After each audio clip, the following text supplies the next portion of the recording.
The GNSX came about when we wanted to build a new product to take to market that took us into a new space. And I can remember sitting in rooms for hours and hours with you and the rest of the team looking at our product set. And again, never forgetting we've got this opportunity, we've got this potentially just one opportunity to build something that was going to elevate us and grab some attention and be a bit disruptive to the market. So what we did was we started with what's the problem, right? What are we trying to fix? What are the challenges? When we've spoken to our customers, what are the challenges they've presented to us which are new? And we had to look at it in a world that was post-COVID. The key things, and this won't be a surprise to anybody that's probably listening to this, is that in a post-COVID world, we now have an IT teams biggest challenge is they've got to serve a group of employees or a supply chain that is distributed. Nobody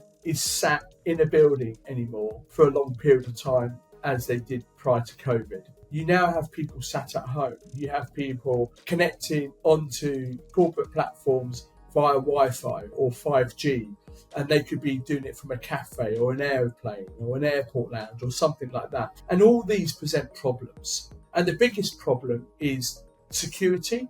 And then secondly, the performance of how that device is connecting to the application. And what used to happen when we had these problems, when fewer people were working remotely, was when there was a problem, it was always a problem with the network.